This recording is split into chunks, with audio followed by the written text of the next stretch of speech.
You are tuned in to Kids In the Pit.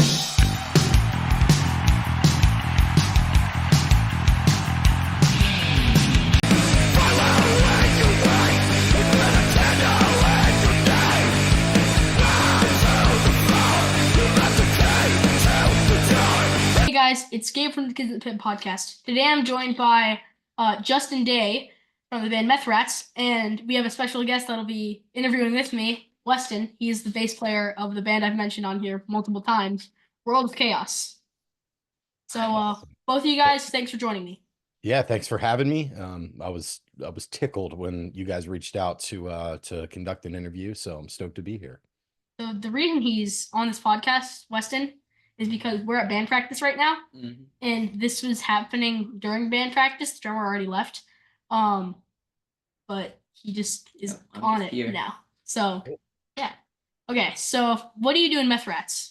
So I'm the singer in Methrats.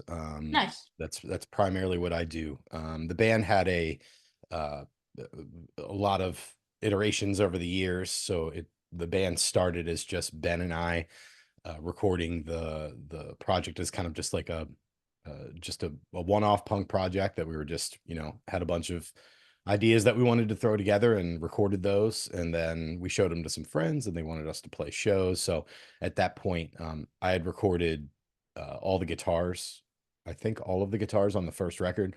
And then once we had Warren and Steve join the band on guitar and drums respectively, I moved to just vocals. So that's what I'm currently doing. Cool. So how old were you when you started singing in bands? Singing in bands, I was probably in my early 20s. So I started in the early 2000s. I did a lot of backup vocals. I was in emotional hardcore, screamo, scrams, whatever you want to call it. We were in the thick of it. The Warped Tour generation in the early 2000s. I was doing a lot of backup vocals while I was playing drums. I was also doing a lot of sampling and keyboard playing while I was singing and playing drums. So I think I always kind of had this, this energy that kind of, wanted to burst from out from behind the kit naturally. So I didn't fully front a band until I started writing some guitar music, some rock music. And that was a project called Disarmor. And that was the first band that I actually jumped out in front. That was in the late 2000s. And I was playing guitar and singing. So so that was the first time I actually jumped in front of the drum kit. But since the early 2000s, I've had vocal input in all my bands. So what genre do you consider Methrats? Methrats, I would just say, just it's hardcore punk. It's screamy, it's fast, it's punk. It's in some ways it's traditional 1980s, 90s inspired stuff. In some ways it's more modern type stuff. It's a good question to ask because Methrats has always had a kind of a tough time fitting in, like with every crowd. You know what I mean?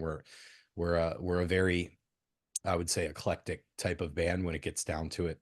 Sometimes we do some singy stuff. We do mostly screaming, mostly loud stuff, but we're all people that write, more than just hardcore and more than just punk outside of this band. We're all songwriters.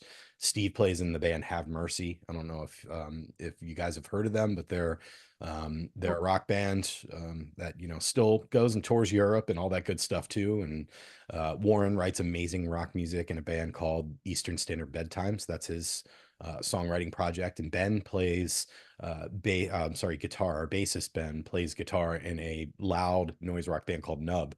So we all love hardcore, we all love punk, but we also love guitar music and melody and stuff like that. So that's something that we've always tried to incorporate into our band. And Methrats is just kind of like, this just amalgamation of everything and all of our influences pushed into one.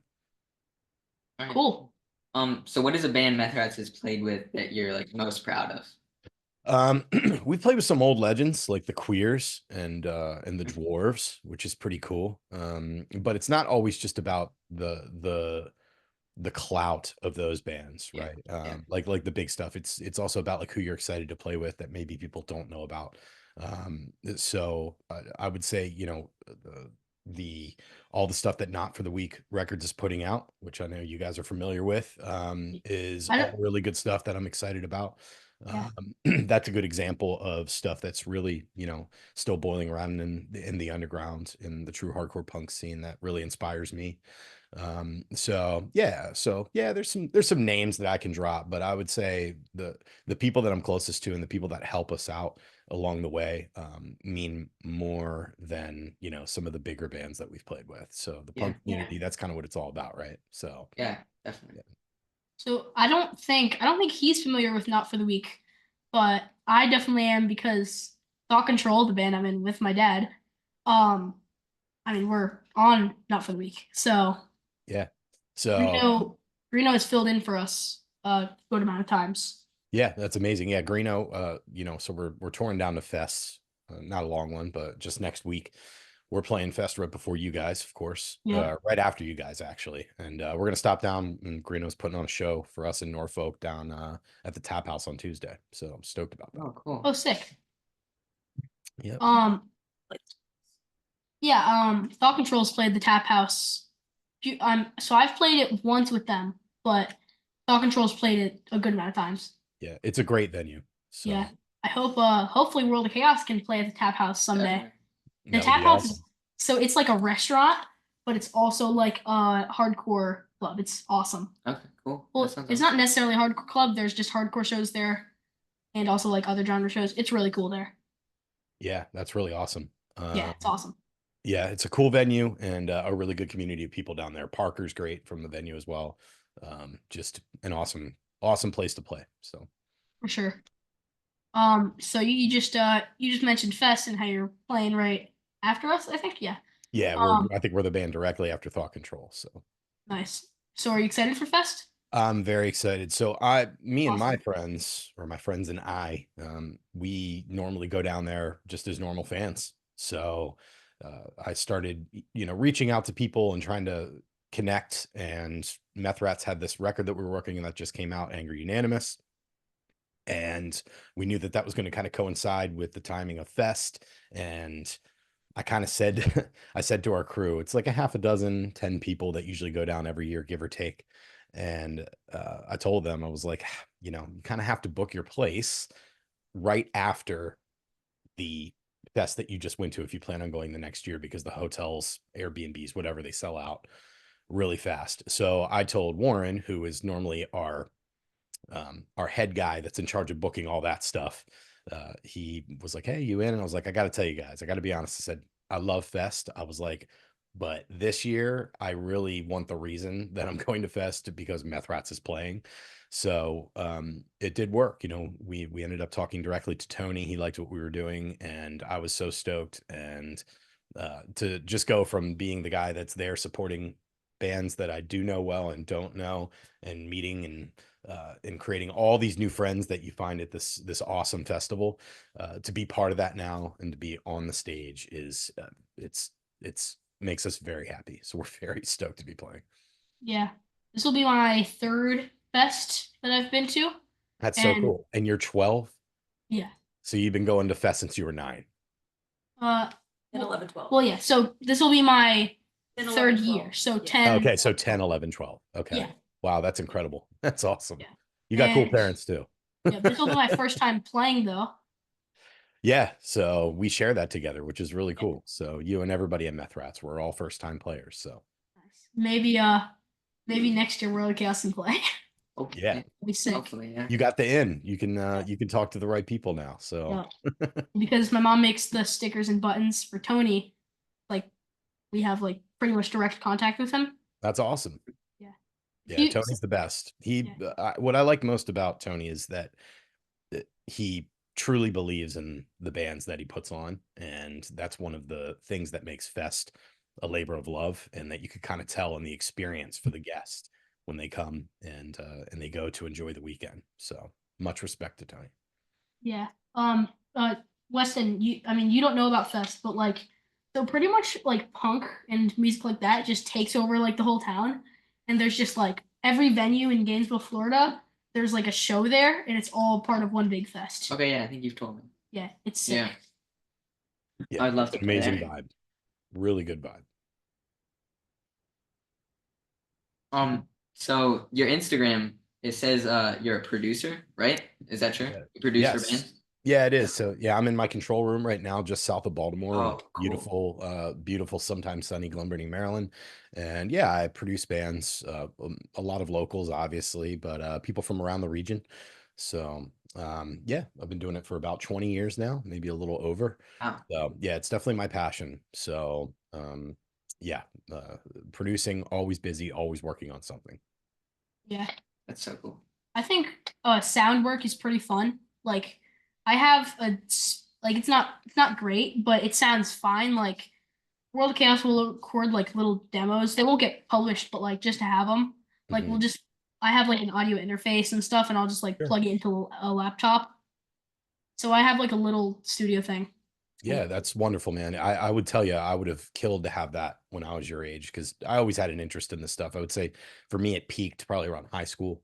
So that's when I started to, really start, being really interested in gear and how it works and kind of staring at what the sound guy was doing at venues and things like that at that point and kind of soaking that up and just being fascinated by that.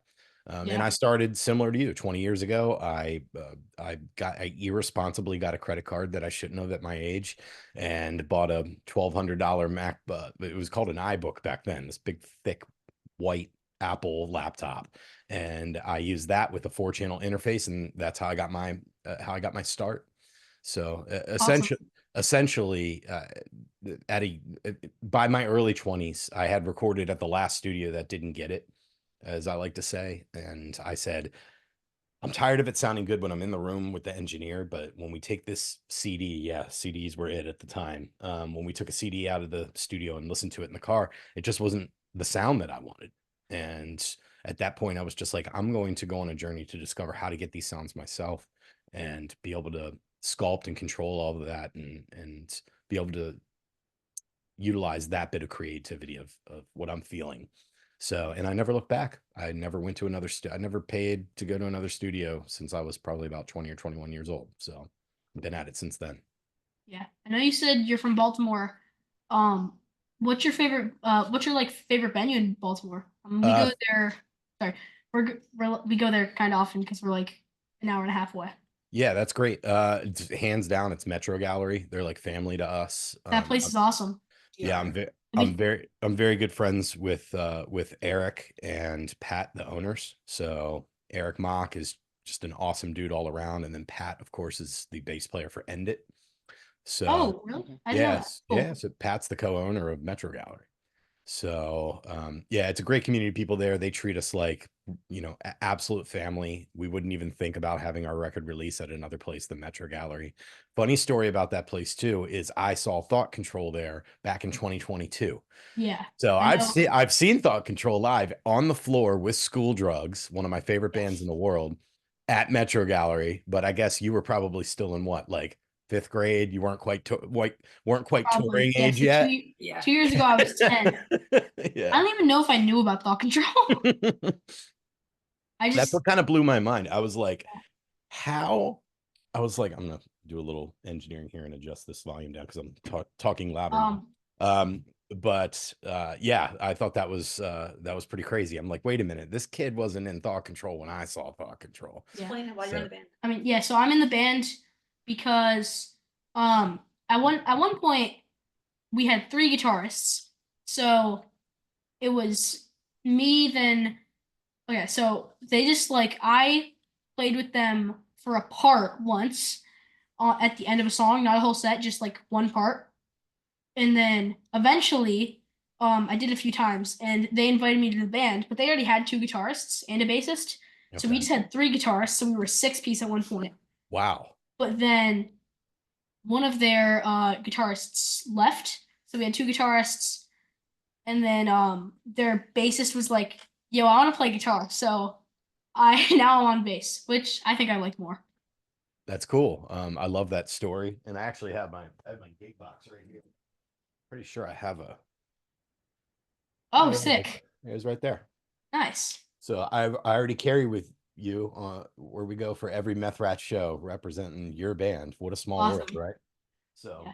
that just goes to So show you that I was legitimately excited that Thought Control was playing our same showcase at Fest. Awesome. Very I'll stoked to definitely see see you you rock. there. Yeah. I also you said you're friends with the Metro Gallery owners. Yes. If you ever hear a show that needs a band, what's up?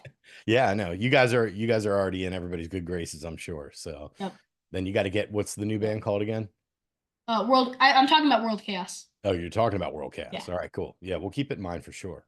Yeah. World Chaos is um yeah, I mean it's like crossover thrash. Oh, cool. I'm into that. Yeah. Yeah, we played with some really good crossover bands out on the road. Nice. Nervous Aggression was a good one from Ohio. Nice. Yeah, we've played with some good crossover bands for sure. I actually saw the one show I saw at Metro Gallery was DRI. Oh, yeah, yeah. That And was that recent, was right? what? Wasn't that recent? That was with Sick Move and like War. Maybe they played there again. Did they? It was a couple years, at least a year ago. Yeah. Oh, it was a year ago. Okay. I think it's 2 years ago. Yeah, they've been there's been a resurgence of touring from them. So yeah, they've Good. been out on the road, I guess, a little more than I thought. Yeah. So Maybe I don't know. But yeah, we saw them there. Maybe they played there again. I'm not sure. yeah, that's cool. So you said you're an hour and a half away. Where are you guys? Delaware. Delaware. Cool. All Yep. right, sweet. Yeah, so um yeah, we're all in Delaware and we're all within like 40 minutes from each other. So Yeah. World of Chaos, not. yeah, World of Chaos. Be Yeah. more specific. When I say we're, I'm talking about World of Chaos. When I say thought control, I'm talking about thought control. There we go. Well, the reason I say we're is because Yeah. he's also in Because World of he's Chaos. sitting right there. Yeah. He's both of us. Yep. So actually not Yeah. my question. What was your first punk or horrorcore show that you went to? So I have a cool story for that. So the first time I ever saw a hardcore band, there was this band in the 90s from Glen Burnie, my town, East Glen Burnie, actually, called Apathy. And Apathy was playing with, they were on Gain Ground Records, and they were kind of like the main guys, the main supporting band for a lot of the tours that would come through.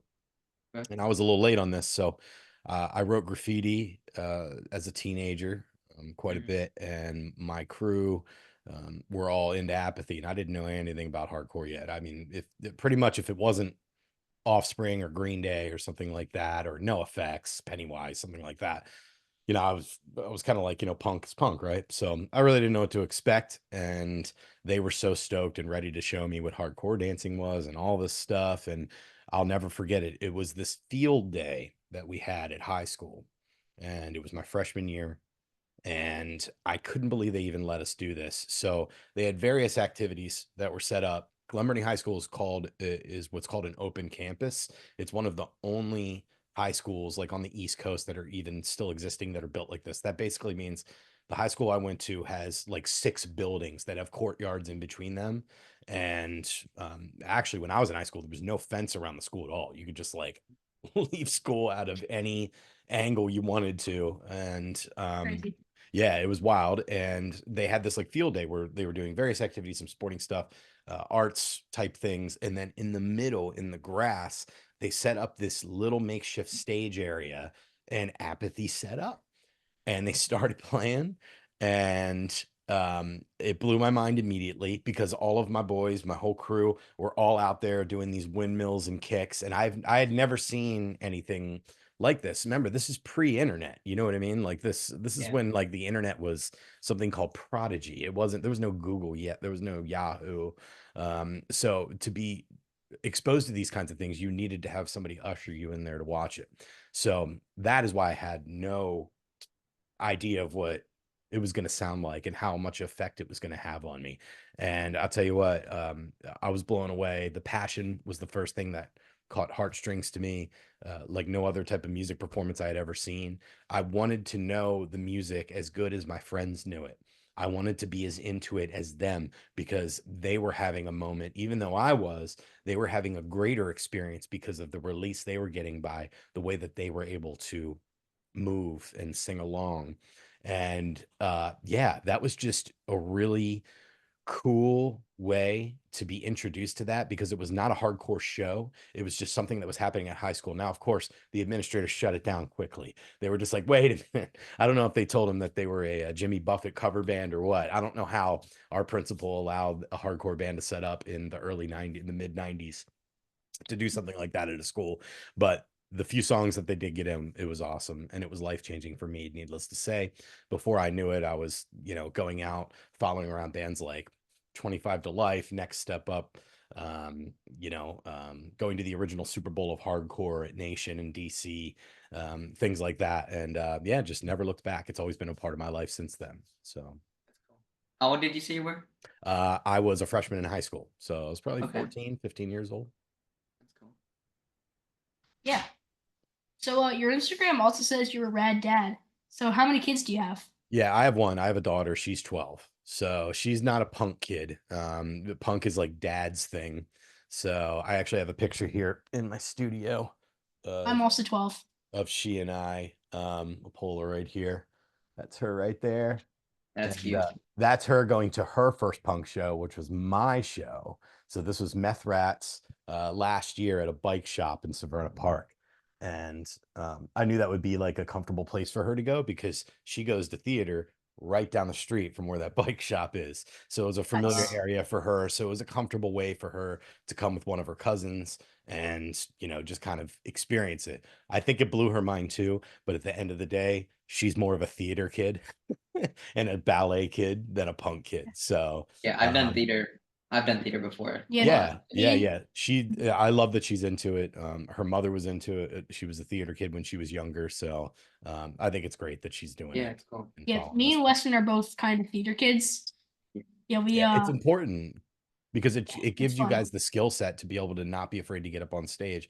I would Yeah. say, Gabe, that most kids your age would talk the talk, but I'm not sure how many of them would walk the walk and actually get up on stage with a bunch of adults and, with people going crazy in the pit and not be too intimidated to get up there and get that. I think part of that is because you're tempered to that in those situations to put on a performance by being involved in theater. So I think that that's very important. And I think that the way that the government is choking the arts out of our schools is a crime. And I'm so glad to hear that you guys are still involved with that. So that's important.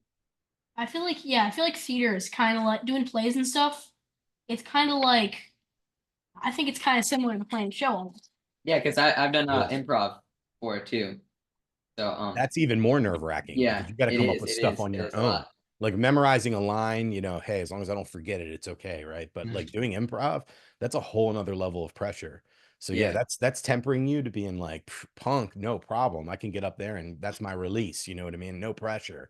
Yeah. So Yeah. yeah, that's so important, guys. So that makes me feel really good that that you guys not only are expressing yourselves through punk rock music, but also through traditional forms of arts, which I think is very important. It also helps that we're both homeschooled. I don't know Yeah. if you know. I did not know. So Yeah. Yeah. that's Yeah. great. So So that means your parents are involving you in youth programs Yep. yeah. outside All of the school, time. which is even better. So Yeah. so me and we're just a three-piece band, but me and him are homeschooled, but our drummer is not. So yeah, Yeah. if we want to tour, we're gonna have to wait till like the summer or winter break. Of course, that's responsible. I will tell you that you guys are way ahead of the curve and there's lots and lots in store for you as you get older. So enjoy being a kid, enjoy being able to have the opportunity to learn and be able to set your goals in life at this age. So Yeah, sure. So what is your favorite place you've toured in or visited? honestly, it's Norfolk because that show that we played back in May was the best out of town show that we've ever had. And again, I have Not for the Weak Records and Jordan Greeno to completely thank for that, and Parker and everybody at the place, and not to mention, of course, all of the heads that came out to hang with us. That show was fantastic. Homemade Speed played before their new 7 inch has been out. They were still really new and they blew my mind. All the bands stuck around and danced, and it was just a really good night. So the Norfolk scene, when we said we had to go back down south to Fest, it was no question that we were going to play there again. So yeah, Nice. hands down. So what's the craziest thing you've ever eaten? So I am a food dude. So I do all the cooking in the house. So I'm the chef of the home. So I do a lot of cooking. But the thing about that is I'm not like Andrew Zimmern, the bizarre foods guy, right? Like I don't pride myself in like some of the weirdest stuff that I could eat. I would say I was a really picky eater as a kid. So what I like to cook is what everybody loves to eat. So it's like, if you're gonna eat at my house, it's probably both adult and kid friendly because I'm feeding a 12-year-old, most nights here as well. But I would say the weirdest thing that I've eaten would probably have to be just something as simple as like some frog legs was pretty interesting in a fancier Yeah, setting. Various raw fish, things of that nature as well. But nothing too adventurous. So I'm not a picky eater. I always eat my vegetables. But yeah, I don't eat anything crazy exotic, but I don't know. Frogs are still pretty weird, right? So yeah. So what was your favorite movie when you were our age? Dumb and Dumber. Dumb and Dumber? Oh, No I love that question. movie. Dumb and No. Dumber, when I was your age, Dumb and Dumber had just come out and it was the best shit ever. Pardon me, this is a all ages podcast here.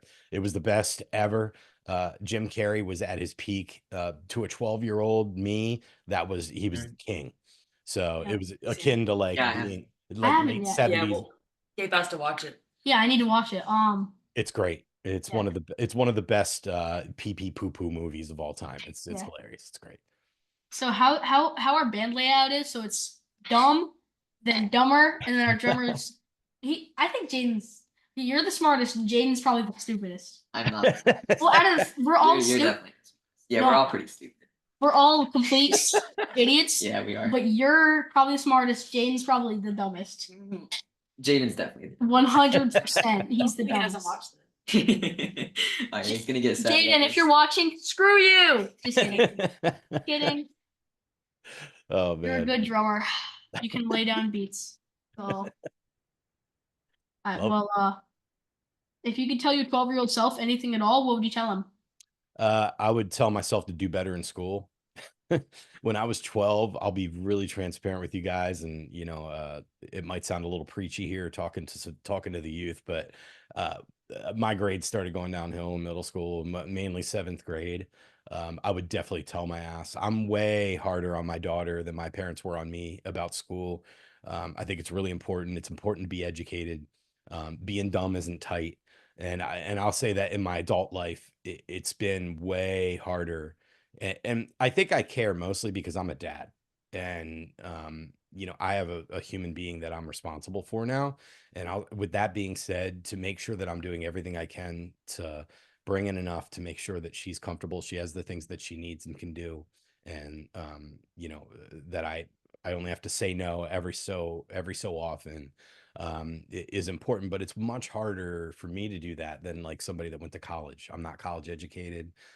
I'm self-taught I don't want to say self-taught. I've had some fantastic mentors when it comes to music production. I've been able to, kind of, work my way through it and become successful in my own right in my professional life, and it's very audio focused, mind you. But it was risky and a lot tougher, and it took me a lot longer to get on my feet.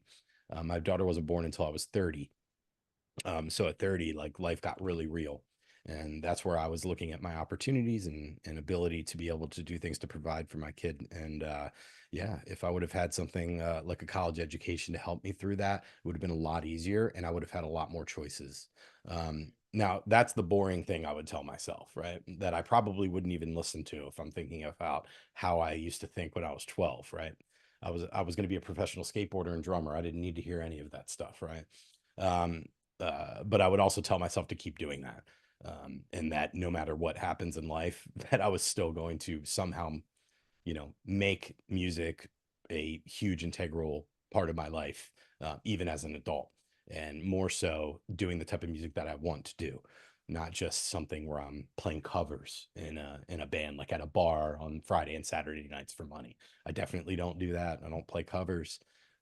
So yeah, I would say stick with that as well. Sorry, that's a little long-winded, but being a parent of a kid that's Thank your you. age, I feel that it's really important to communicate that to Yep. you. I Mom, you need to be tighter on me. You don't have me do enough schoolwork. I don't know when was Yeah, the do it by when was the yourself. last time I did schoolwork. I don't know. You're doing all See, right. that's the attitude. Uh, That's what I wasn't wait. doing at 12. What's 30 plus?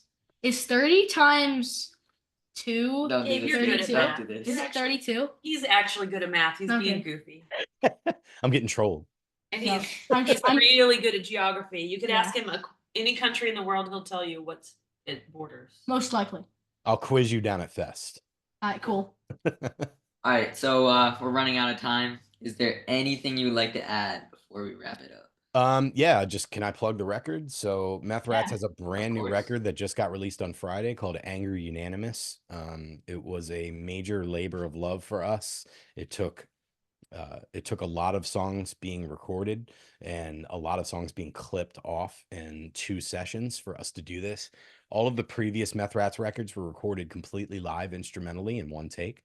So it was drums, bass, kind of like what you do with your interface, I'm sure, like, in your practice Yeah. space. We did that just with, a lot more microphones, and a little bit more space probably.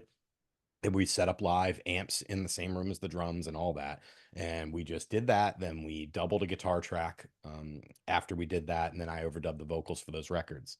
So this record was different because we actually produced it drums first, then bass, then guitar. So we tracked it, right? So we built the record that way. So that was a first for us. So I think that there's a notable difference in the production quality on this record and song quality as well. So there was a lot of fat that we cut to select the 13 songs that went onto the record. Excuse me. So we're really proud of it. I want to give a shout out to Dave Gregg, who did all the artwork. He hand drew all the art. I can actually show you. Oh, I thought I had records here in the control room, but they're out in the other room. I was going to show you, but Dave hand drew all of the art for the cover and for the labels, and they just turned out amazing. And everybody should find Dave Gregg on Instagram if they need anything, flyers or artwork or whatever. But yeah, so that's it. So, come down, see us. We're going to be in Norfolk on Tuesday. We're going to be in Raleigh at King's on Wednesday, the 23rd. We're going to be down in Georgia in Brunswick at the waterfront playing with Machinist, who is also a Fest band. Machinist is playing their final Georgia show ever after 13 years. We are fortunate enough to be playing this with them. We're so stoked about that. To have that being our show right before Fest is just the biggest high. So we can't wait for that. And then we'll be playing with you guys on Friday night. Right after you're done, and I will be rocking out and 2-stepping the whole time while you guys are playing. So bet I'll be right Nice. there up front. And then come see World of Chaos November 1st in Kennett Square, PA, and December 13th in State College, PA. And we have a few other things in the works around that time. So That's awesome. I definitely want to catch you guys. So, and you're not far from Baltimore. So if you guys, Yeah. Yep. if you guys ever want to come check out the studio and, it's The York show is probably the closest. not not announced. announced. Okay. Spoiler Here, alert. wait.